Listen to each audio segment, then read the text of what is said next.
Bienvenue sur Notre Histoire STEM, un podcast qui célèbre les femmes africaines dans les sciences, la technologie, l'ingénierie et les maths. Ici, on échangera avec des femmes fabuleuses sur leur parcours dans les STEM et elles nous partageront leur accomplissement, leurs difficultés et aussi les leçons qu'elles en ont tirées. Salut tout le monde, bienvenue pour ce tout premier épisode de Notre Histoire STEM où je vous parlerai de moi, votre hôte, et de la vision de ce tout nouveau podcast.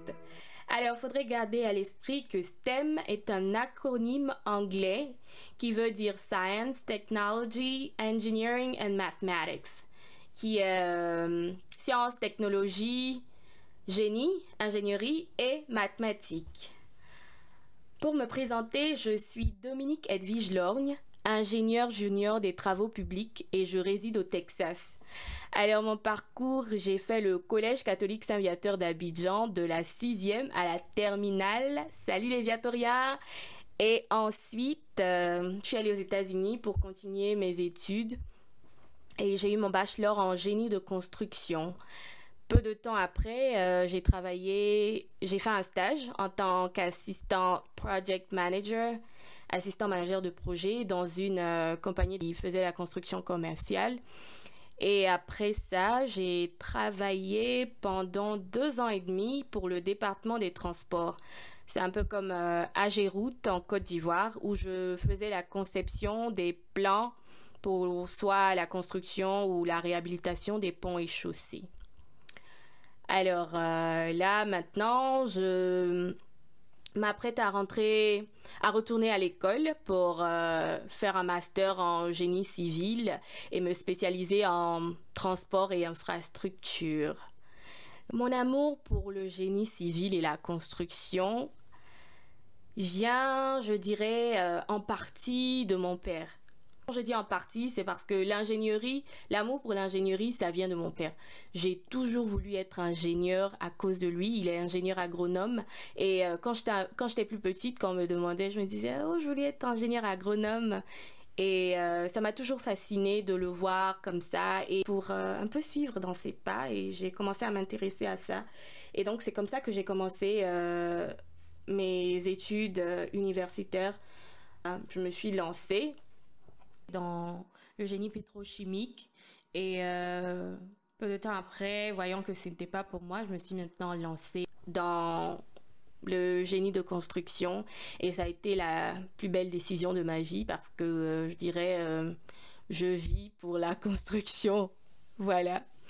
Et la réaction de mes parents quand j'ai voulu faire le génie, elle a été positive. Mon père étant ingénieur, il a voulu être sûr que ce soit ce que je voulais faire. Et après plusieurs discussions, j'étais ferme sur ma position. Et c'est ce que je veux faire. Et donc, il a été plus en confiance et m'a dit, ils m'ont soutenu, lui et ma mère. C'est vrai que quand j'ai décidé de faire ça, j'ai entendu comme toute jeune fille qui veut se lancer dans une filière typiquement génie. Je suis sûre que toutes les jeunes filles ont entendu ça.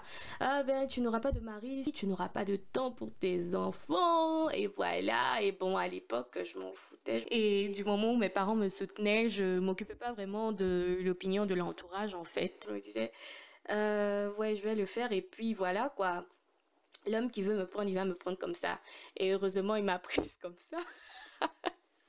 Et donc, c'est un peu ça, réaction positive, beaucoup de soutien, beaucoup d'amour. Et voilà, et on est arrivé là où on est aujourd'hui.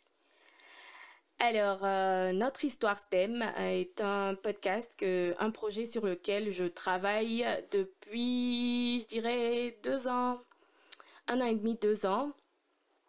Et il vient du fait que j'ai toujours eu un appel pour pouvoir aider les filles qui veulent rentrer dans les sciences et les filles qui sont dans les sciences. Parce qu'on n'est pas beaucoup et il y a tellement de stéréotypes, tellement de préjugés. On se dit, elles vont pas make it. Et souvent, il y en a qui ont cette âme scientifique-là. Et elle ne peut pas faire parce que les parents se disent, non, tu vas pas réussir dedans, c'est trop un truc d'homme et tout. Et l'entourage et surtout notre société africaine, on sait ce que c'est. C'est pas commode pour pour les femmes de se retrouver à faire ce genre de filière. Donc j'ai toujours eu cet appel-là de pouvoir aider, de pouvoir célébrer les femmes qui sont dedans. Et comment j'ai commencé, c'est que je conseillais tout le temps, je conseillais mes petites sœurs qui voulaient se lancer. Je leur disais non, tu peux le faire et voilà, voilà. Et là où je me disais, voilà, je dois faire quelque chose, c'était quand deux de mes petites avec qui je parle souvent, avec qui je donne des conseils, me disaient, ah non, vraiment, elles étaient brillantes à l'école, brillantes en sciences, brillantes en physique. Et bear in mind, moi, j'étais pas brillante en physique, hein. Vraiment, au lycée, c'était chaud. Et donc, elles, par contre, elles étaient brillantes dans ces matières-là. Et elles m'ont dit, ah non, voilà, je fais ça ici parce que mes parents m'ont dit que c'était pas pour moi. Ils voulaient pas que je fasse une filière trop scientifique. Ils voulaient pas que je rentre dans ce monde-là parce que j'allais pas pouvoir me constituer une petite famille et tout. Et là, je me suis dit, voilà, faut qu'on fasse quelque chose. Et ça a été le premier point. Et le deuxième point, c'était que quand j'ai commencé à travailler, j'étais la seule noire dans mon département ingénieur junior et aussi la seule femme ingénieure junior. Et j'ai eu pas mal de bâtons dans les roues. Et à un moment, j'ai commencé à manquer de confiance en moi. Je me disais, mais est-ce que je peux faire ça? Est-ce que je peux y arriver? Comment? Et j'ai commencé out of the blue, j'ai commencé à m'intéresser aux femmes ingénieures noires américaine. Et donc, j'ai commencé à faire des recherches, j'ai commencé à voir celles qui étaient des pionnières et celles qui étaient là à mon époque. À mon époque, là, maintenant, celles qui étaient là, j'ai commencé à les look up, à voir ce qu'elles ont accompli. Et ça m'a donné un boost. Et je me disais, et surtout le fait de voir ces femmes noires, euh, et étant une femme noire dans une boîte où on n'était pas nombreuses, fallait que je parte soit au HR ou bien soit dans d'autres départements pour voir des femmes qui me ressemblaient. Et donc, voilà quoi.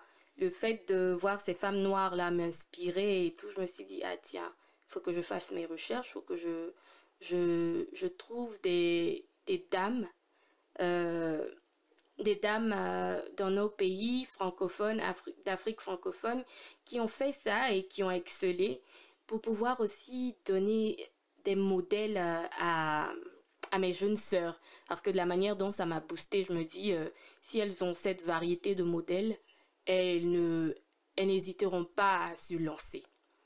Et donc, c'est comme ça que j'ai commencé à travailler. D'abord, je voulais faire un article, je voulais faire un blog et écrire des articles sur ces femmes.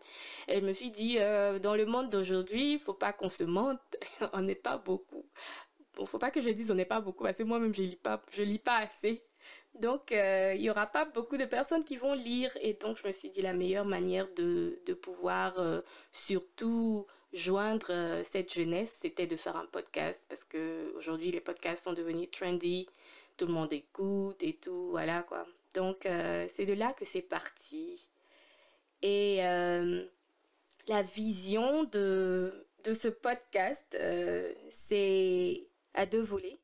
Le premier volet, c'est que, comme je l'ai dit, c'est destiné à nos jeunes sœurs qui ont une âme scientifique, mais qui ne savent pas où s'orienter par manque de modèles ou encore qui ont un peu peur de ces filières parce que pour notre société, ce sont des filières d'hommes et en tant que femme, on va pas make it ou on n'aura pas de foyer ou consort. Donc, cette plateforme-là, c'est pour elles, pour qu'elles écoutent des expériences fantastiques de femmes fabuleuses africaines qui ont excellé dans le domaine des STEM, que ce soit la médecine, que ce soit l'ingénierie, que ce soit la technologie et les mathématiques, pour qu'elles voient qu'il y a des femmes qui ont excellé, qui ont fait parler d'elles, même si notre société ne les a pas célébrées, ne les a pas montrées. Il faut qu'elles sachent qu'il y a des femmes qui sont passées par là où elles veulent aller.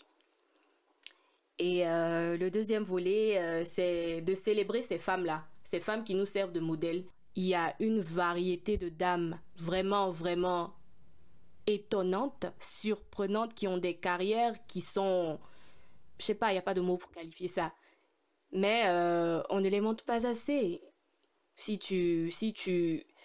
Peut-être tu vas le voir sur un post sur Facebook ou encore dans une petite section de Fraternité Matin. Si on ne fait pas de recherche, si on ne demande pas du bouche à oreille et tout, on ne peut pas savoir qu'elles existent en fait.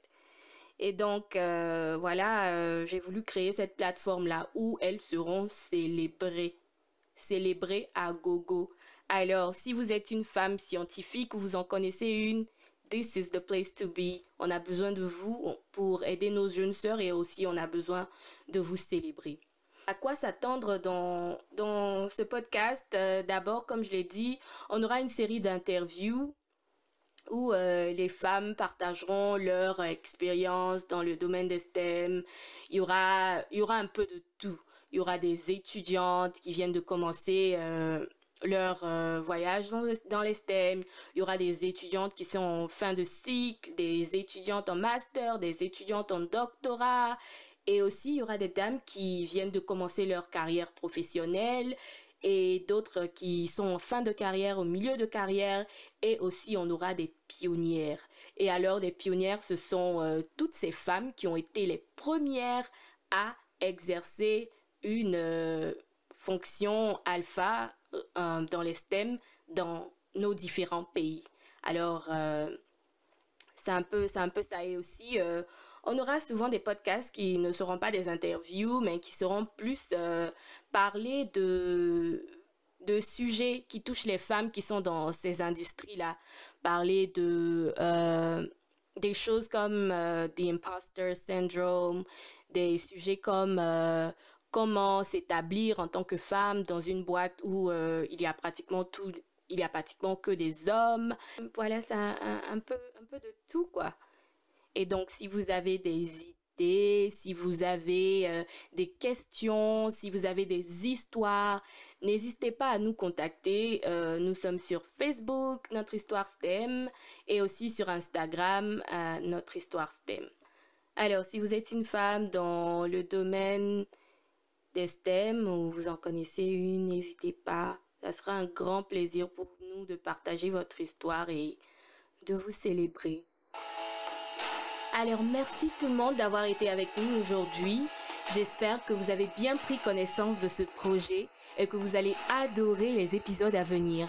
Et surtout, mon plus grand souhait, ma plus grande prière, c'est de pouvoir aider toutes ces jeunes filles qui veulent se lancer dans les STEM, qui sont dans les STEM, à avoir un peu plus confiance en elles. Parce que, girl, you are on fire. And if you set your mind to something, you go and get it. It doesn't matter what society is saying. It doesn't matter what your surrounding is saying. You got this. On se dit à la prochaine et que Dieu vous bénisse tous. Bye bye!